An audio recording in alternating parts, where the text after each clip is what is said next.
말씀 요한복음 3장 1절부터 8절까지 읽겠습니다.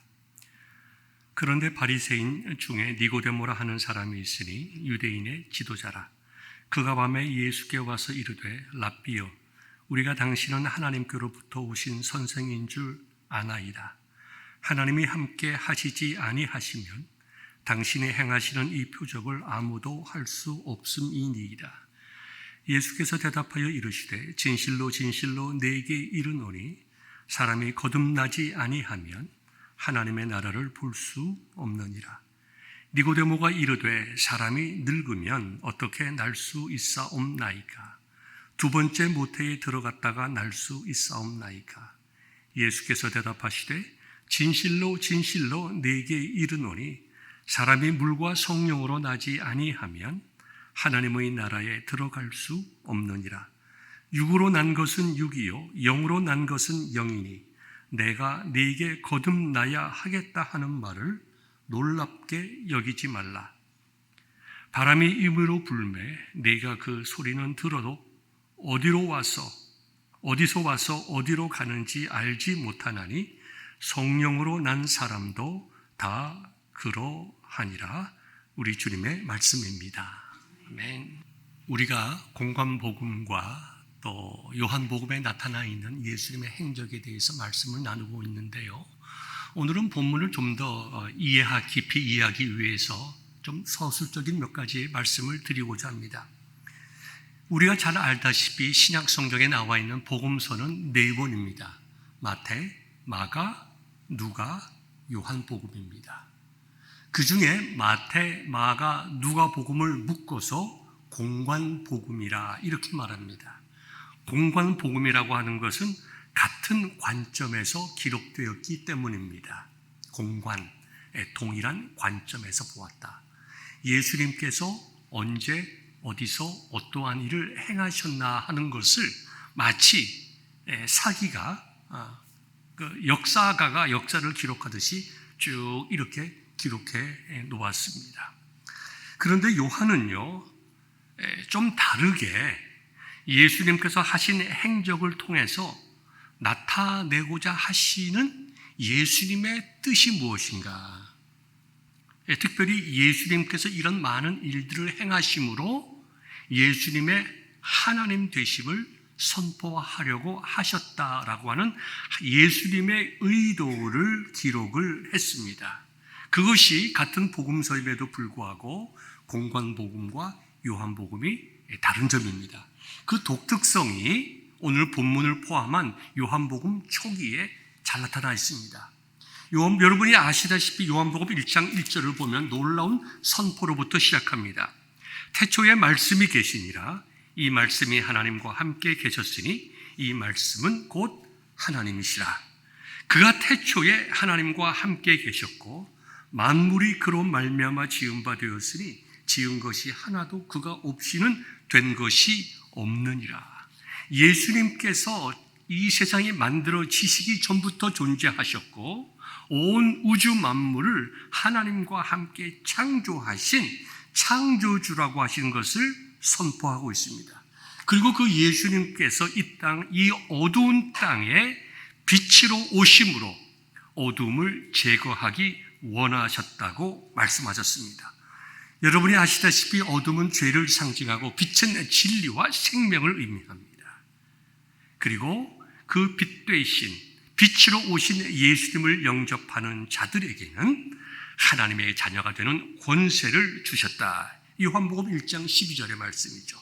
영접하는 자, 곧 그 이름을 믿는 자들에게는 하나님의 자녀가 되는 권세를 주셨으니 이것이 혈통이나 육정으로 된 것이 아니라 바로 하늘의 힘, 하나님으로부터 난 자들이기 때문에 그들이 예수님을 믿고 하나님의 자녀가 될 수 있는 것이다. 예수님의 하나님 되심, 예수님의 구원자 되심, 그리고 그 구원하심이 하나님의 뜻과 은혜임을 요한복음 처음부터 놀랍게도 말씀하고 있습니다. 요한복음 1장 29절을 보면 세례 요한의 말을 인용하여 보라 세상 죄를 지고 가는 하나님의 어린 양이로다. 예수님께서 이 땅에 오신 목적과 그분이 목적을 이루기 위해서 어떠한 일을 하실 것인가에 대해서 놀랍도록 짧게 한 문장으로 선포해 주셨습니다. 이거는 다른 복음서에서 볼 수 없는 놀라운 표현입니다. 그 다음에 잘 아시다시피 예수님께서 가나의 혼인잔치에서 물로 포도주를 만드는 장면이 나옵니다.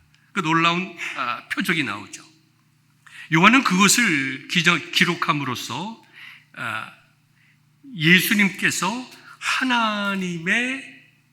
하나님이심을 선포하고 하나님만이 받으실 수 있는 영광을 예수님께서도 받으셨음을 표현함으로써 예수님의 하나님 되심을 다시 한번 선포합니다.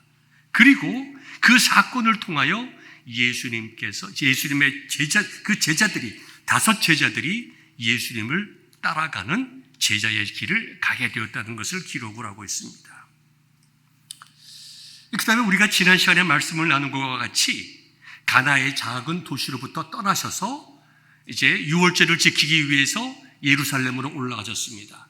예루살렘으로 올라가 보니까 예루살렘 성전, 이방인의 뜰에서 장사하는 사람들을 보았습니다. 예수님께서 그들을 다 쫓아내셨습니다.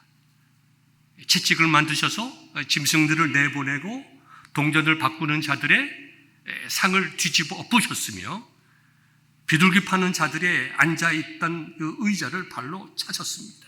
그래서 그들을 쫓아내셨습니다. 성전을 깨끗하게 하셨던 것을 나타내고 있는데요. 이것 역시 공관복음에 나타나 있지 않는 것입니다. 마태, 마가, 누가복음에 나타나 있는 성전을 깨끗하게 하시는 것은 예수님께서 마지막 유월절을 지키기 위해서 예루살렘에 들어가셨을 때입니다.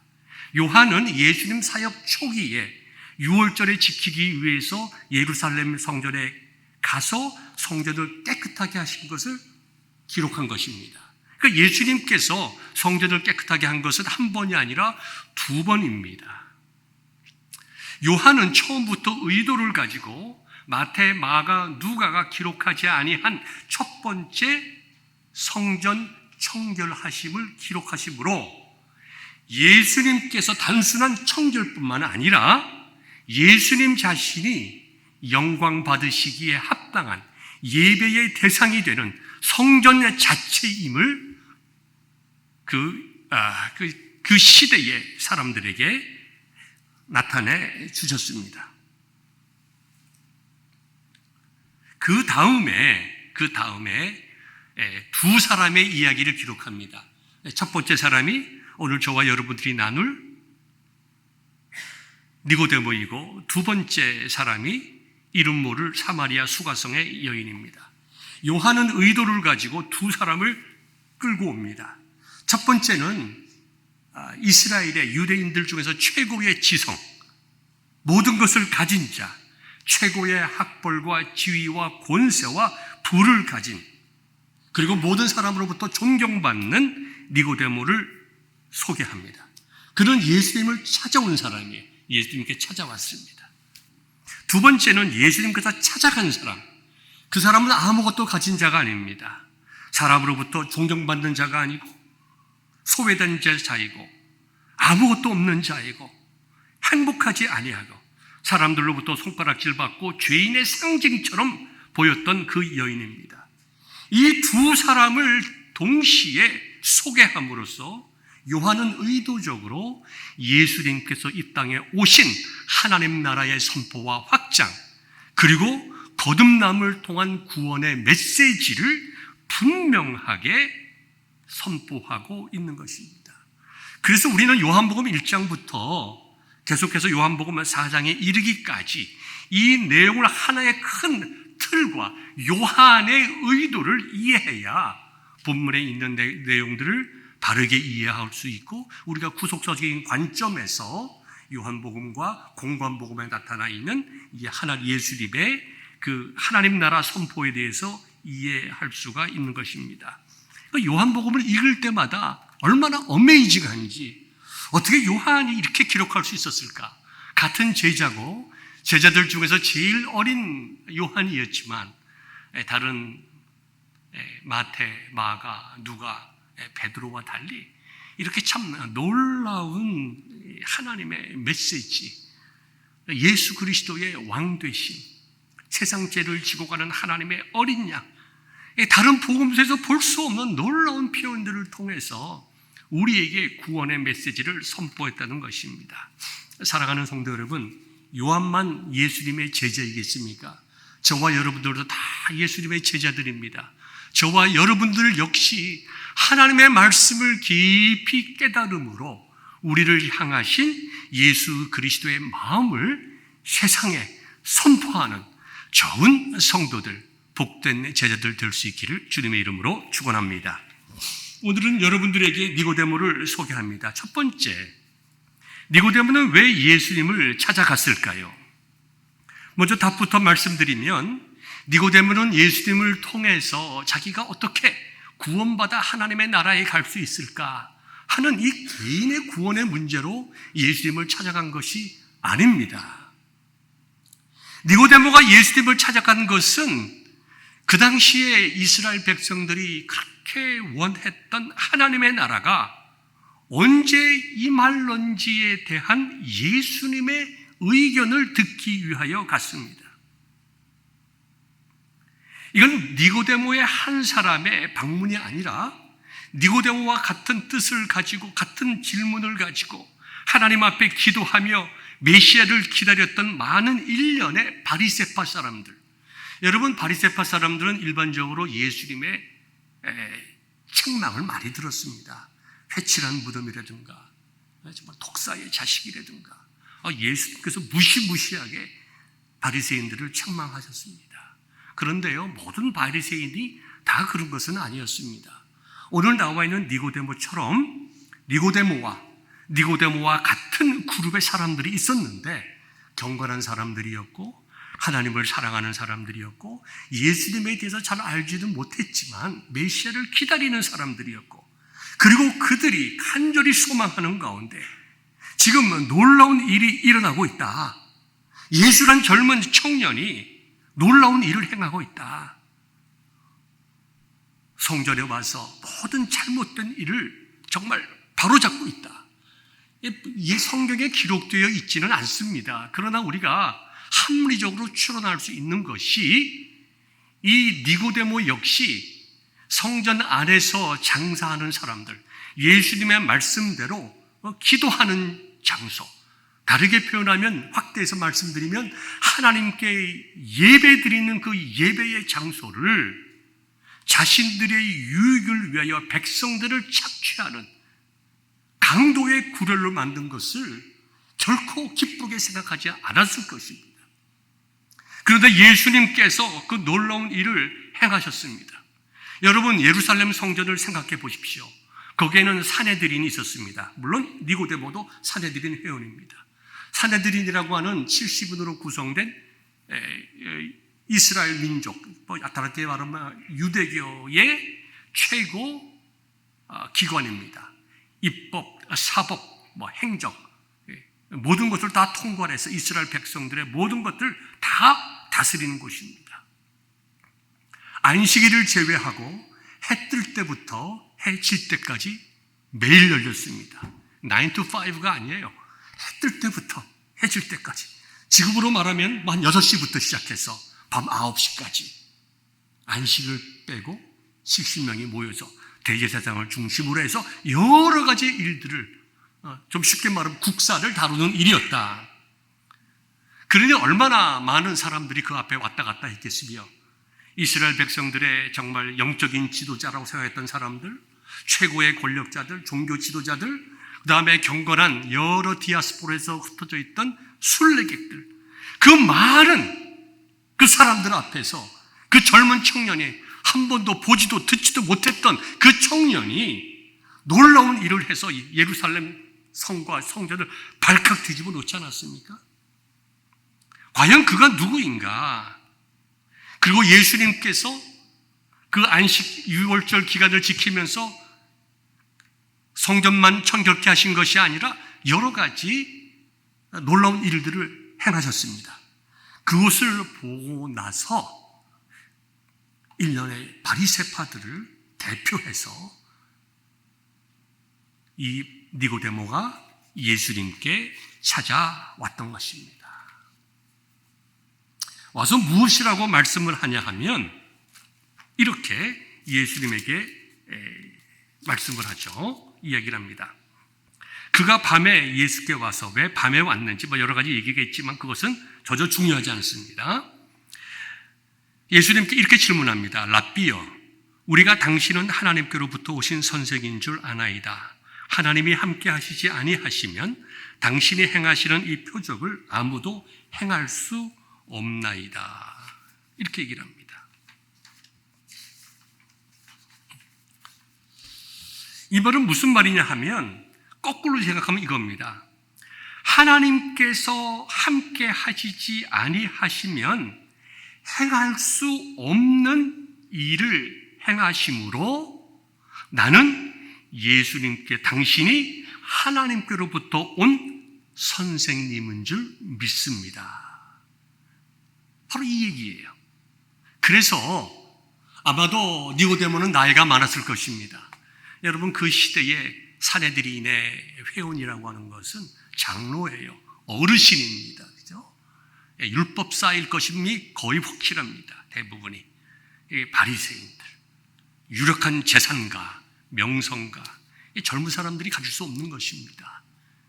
나이 많은 이 어르신 니고데모가 30살 처음 무명의 젊은 예수님께 나와서 랍비라고 선생님이여라고 했을 때에는 이거는 간단한 호칭이 아닙니다.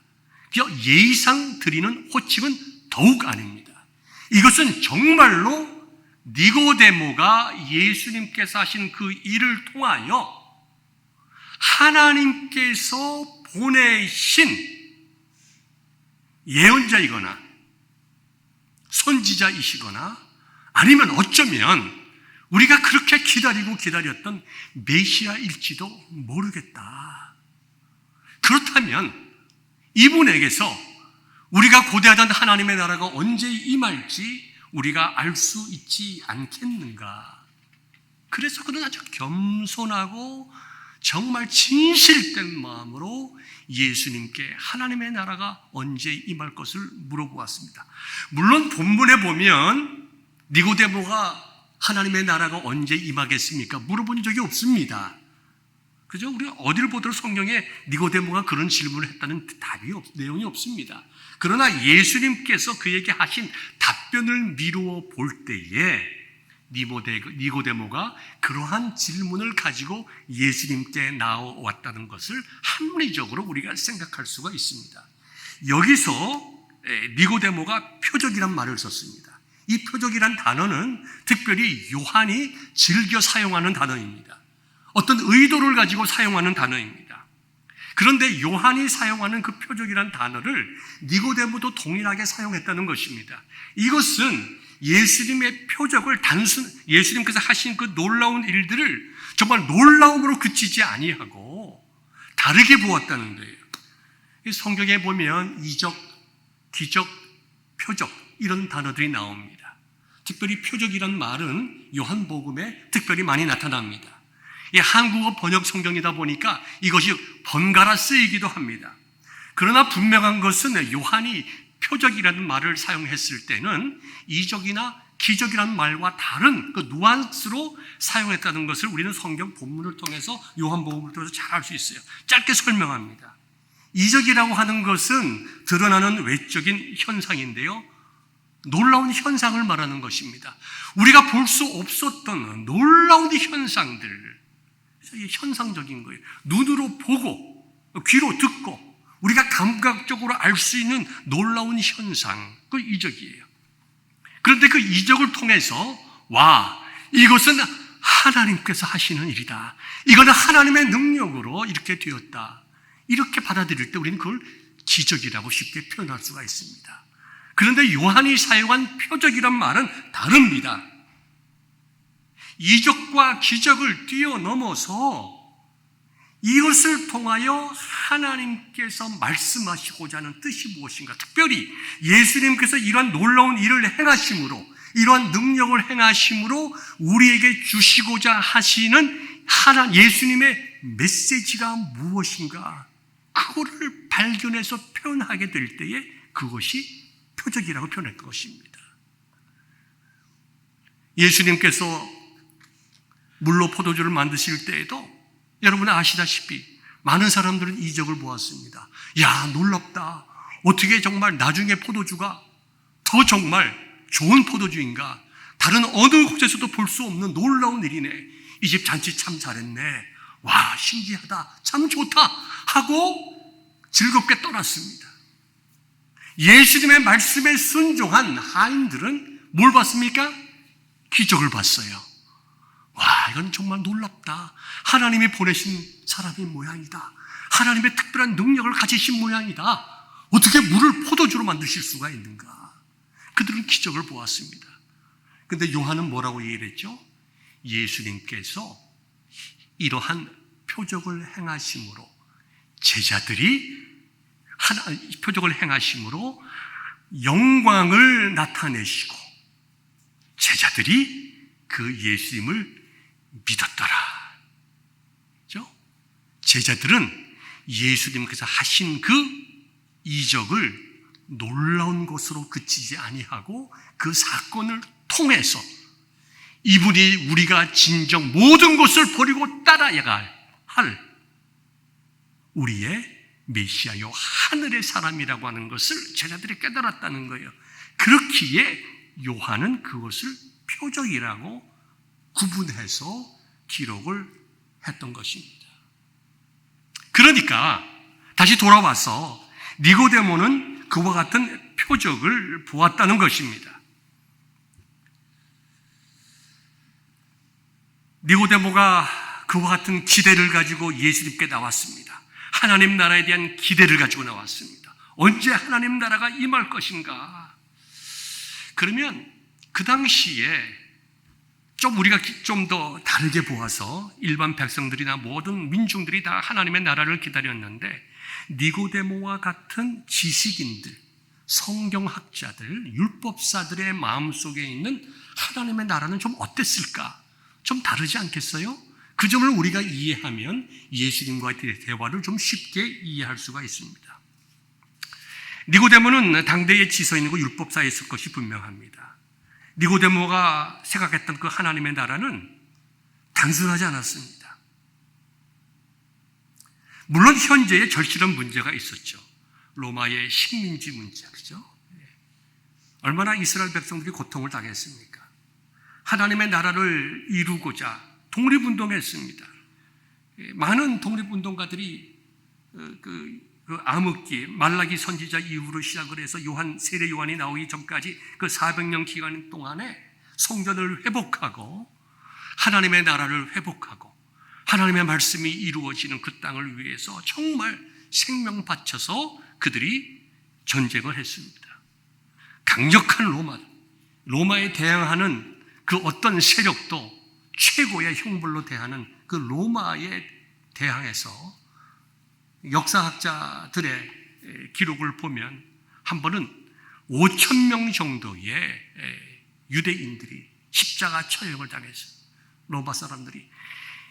로마 군인들이 로마에 대적하는 사람들은 어떻게 되는지 너희들에게 본때를 보여주마. 로마로 들어오는 정말 성문들의 양쪽에 십자가에 5,000명을 쫙 십자가에 매달아 놨습니다. 여러분 생각해 보십시오. 얼마나 끔찍했겠는가. 그 나무가 비싼 그 시대에 어디서 그렇게 많이 났는 나무가 났는지 모르겠어요.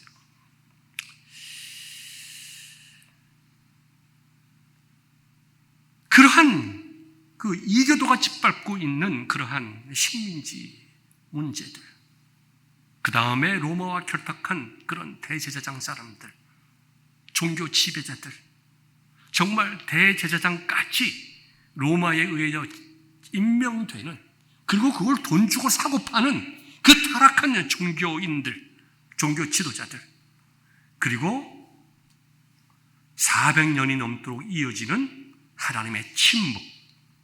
그 얼마나 답답했겠어요.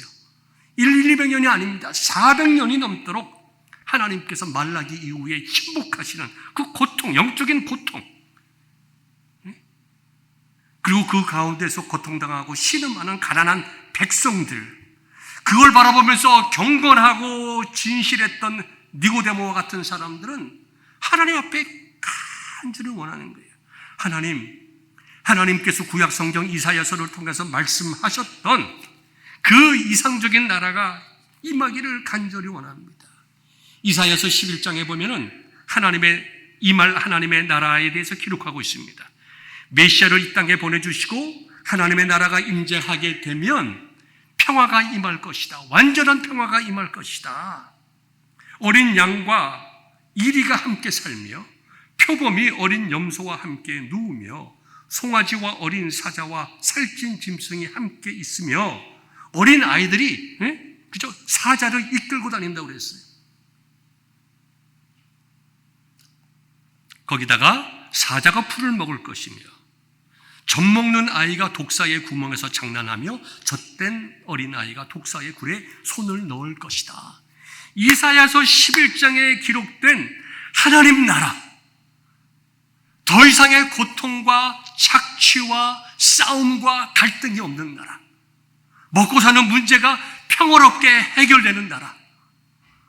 정말 이사야 선지자가 이 말씀을 하신 후에 700년 이상이 지났는데 하나님 언제 우리에게 이와 같은 하나님의 나라를 이 땅에 임하게 해 주셔서 우리로 하여금 고통받는 모든 백성들을 자유케 하시렵니까? 언제 우리의 눈물을 닦아주시며 우리의 삶의 부족함을 채워주시고 언제 우리의 심령 속에 참된 평화와 기쁨을 회복시켜 주실 것이며 무엇보다도 더러워진 성전이 깨끗하고 거룩하게 되므로 모든 하나님의 백성들이 기뻐하며 하나님께 예배케 되겠습니까? 젊은 사람들이나 일반 민중들이나 현세의 눈앞에 있는 것을 바라보는 많은 사람들에게는 로마와의 문제가 제일 1차적인 문제겠지만 적어도 성경을 아는 율법사들, 니고데모와 같은 그러한 정말 탁월한 학식을 가진 사람들에게 있어서는 단순하게 로마로부터 해방되는 것뿐만 아니라 정말로 이상적인 국가가 이 땅에 실현되어야 한다는 것입니다. 그때가 언제냐? 우리가 정말 간절히 원하는 그때가 바로 언제인가? 바로 그것이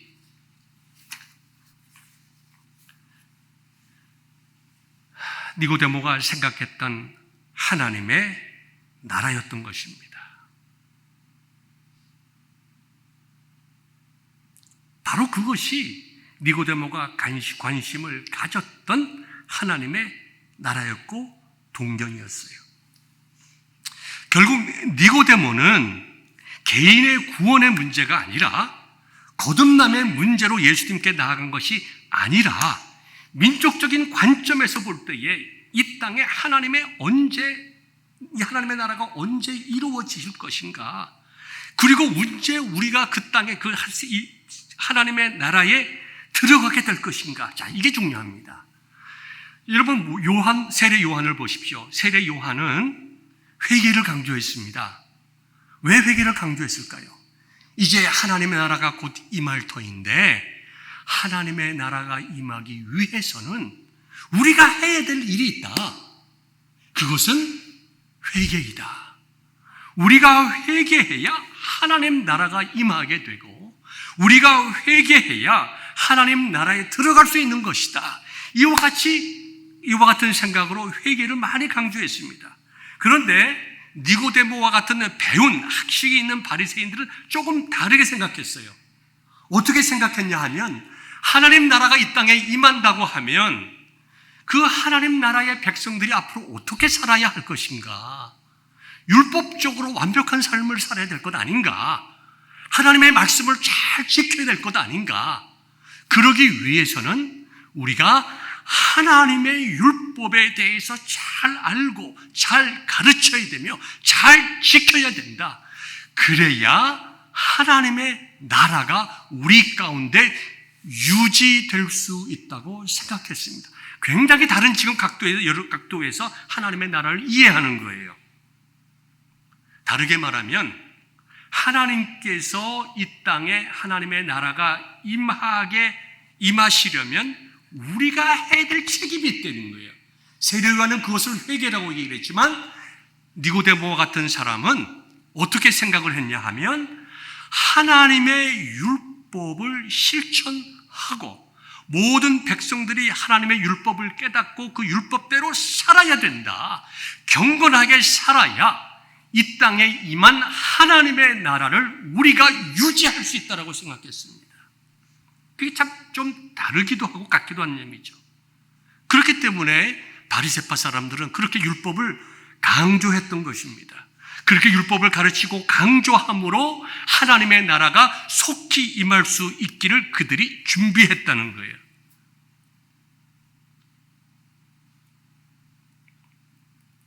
두 번째로 그와 같은 니고데모의 질문에 대해서 물론 질문을 하지도 않았지만 니고데모의 마음에 대해서 예수님께서는 무엇이라고 말씀했습니까? 3장 3절에 나와 있는데요. 아주 묻지 않은 질문에 대답하십니다. 무엇이라 말씀하셨는가 하니까 3절에 진실로 진실로 내게 이르노니 사람이 거듭나지 아니하면 하나님의 나라를 볼 수 없느니라. 5절 보니까 진실로 진실로 내게 이르노니 사람이 물과 성령으로 나지 아니하면 하나님의 나라에 들어갈 수 없느니라. 이렇게 말씀하셨어요. 이걸 합해서 말씀하면 사람이 물과 성령으로 거듭나야 하나님의 나라에 들어갈 수 있고 하나님의 나라를 볼 수 있다는 거예요. 여기 물과 성령이라고 하는 것은 같은 의미입니다. 물과 성령을 다르게 생각할 필요가 없습니다. 물 그리고 성령, 그죠? 같은 말입니다. 같은 의미로 쓰인 거예요. 그러니까 물이라고 하는 것은 우리가 회계적인 관점에서 우리가 해야 될 관점, 그 다음에 성령이라고 하시는 것은 하나님께서 역사하시는 주관적인 성령의 역사, 이렇게 나눌 수는 있겠지만 결국 같은 말입니다. 분리할 수가 없어요. 우리가 회개와 믿음, 중생을 나눌 수 없는 것처럼 회개와 믿음을 통하여 거듭나는 것은 우리가 분리할 수 없는 같은 것이다. 그러니까 그렇게 말씀하는 거예요. 그렇게 얘기하심으로 니고데모가 생각하고 있는 하나님의 나라, 예수님께서 생각하시고 있는 하나님의 나라가 다르고 니고데모가 생각하고 있는 하나님의 나라를 어떻게 들어가느냐, 그것과 예수님께서 말씀하시는 어떻게 하나님의 나라에 들어가느냐는 완전히 다르다. 니고데모가 생각했던 하나님의 나라라고 하는 것은 하나님의 이상 국가를 말씀하지만 동시에 그들의 많은 생각과 뜻과 바람이 믹서되어 있습니다. 오로지 자신들의 민족을 위한 거예요. 그러나 하나님의 나라라고 하는 것은 단순히 유대인들만을 위한 것이 아니라 하나님의 구원에 포함되어 있는 모든 열방의 민족들을 다 함께 포함하는 것입니다. 그 다음에 하나님의 나라에 들어가는 방법은 니고데모는 율법을 지킴으로, 율법에 온전히 행함으로, 그 다음에 좀 더 행함으로, 그들이 식사를 할 때 바리새파 사람들은 일반 백성들하고 또 달랐습니다. 일반 백성들은 정결법에 따라서 손을 씻고 음식을 먹었습니다. 그런데 니고데모처럼 이렇게 경건한 바리새파 사람들은요, 손을 씻을 때 여기까지 씻었습니다. 여기까지. 그래야 마음이 편한 거죠. 누굴 위한 것입니까? 누굴 위한 정결법입니까? 자신들의 평안함을 위한 정결법이에요. 손 씻는 것보다 여기 팔목 밑에까지 씻어야 그의 마음이 편한 거예요. 내가 하나님 앞에서 좀 더 정결하게 되었다.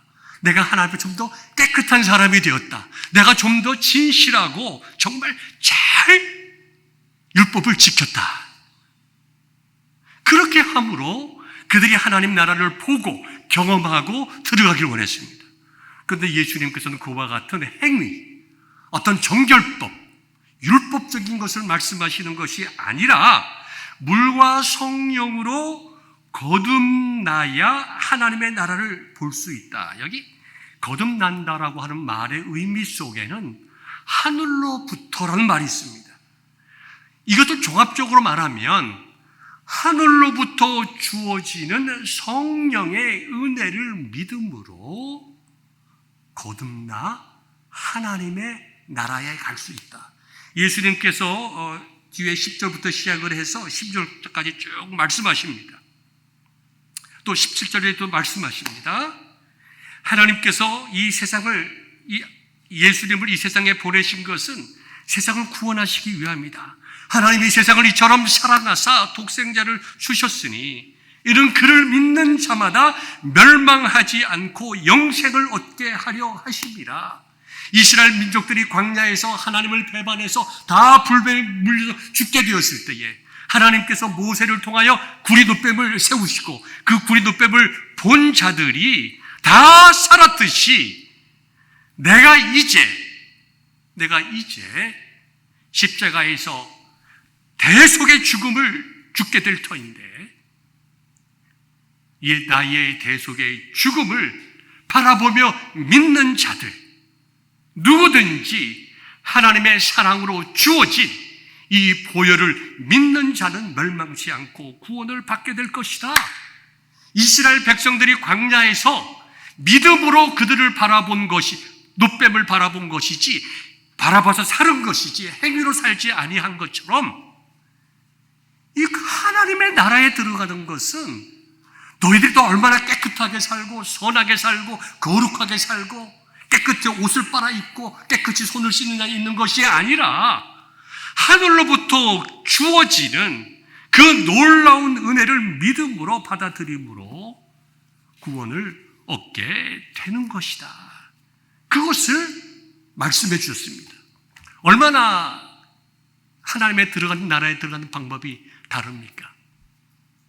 우리가 본문을 보면 예수님의 이 많은 말씀을 니고데모가 어떻게 받아들였는지에 대해서는 기록되어 있지 않습니다. 오픈엔딩으로 끝나기 때문입니다.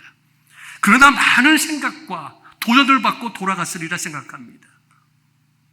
니고데모가 예수님의 제자가 되었다는 내용이 성경에 기록되어 있지는 않지만 초대교회로부터 내려오는 이야기를 우리가 기억을 해보면 후에 니고데모는 예수님을 영접을 하고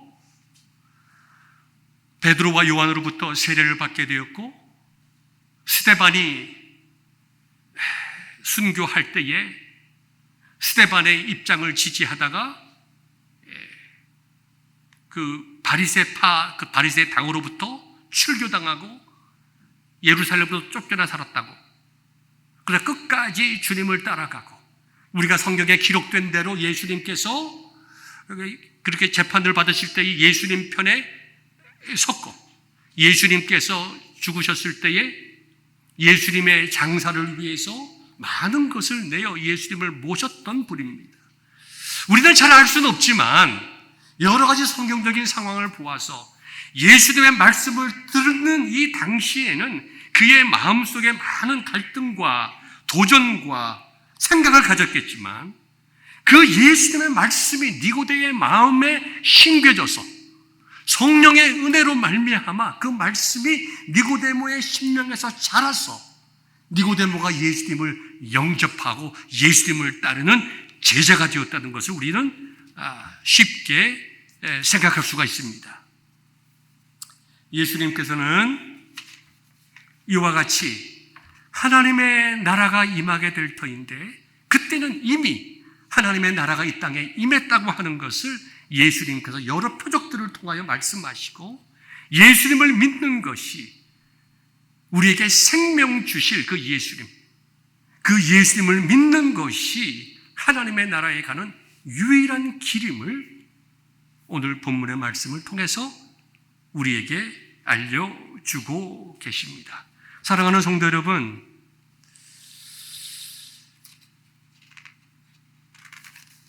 여러분들에게 몇 가지 말씀을 정리하면서 말씀을 드리고자 합니다. 전도 폭발의 창시자였던 제임스 캐리디 목사님이 이런 말씀을 했습니다. 한 번 태어난 사람은 두 번 죽고 두 번 태어난 사람은 한 번 죽는다. 굉장히 참 전도 폭발을 창시한 목사님답게 참 귀한 말씀했죠. 한 번 태어난 사람, 두 번 죽죠. 첫 번째는 육신의 죽음이고 두 번째는 영원한 죽음입니다.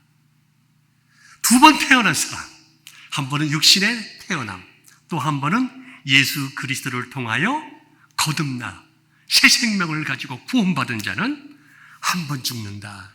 육신은 죽지만 우리의 영혼은 영원히 하나님의 나라에서 정말 영광을 누릴 것을 의미하는 말씀입니다.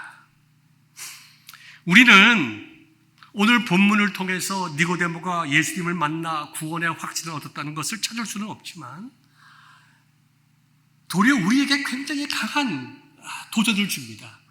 우리는 구원의 확신을 가져야 된다. 왜 구원의 확신이 중요한가?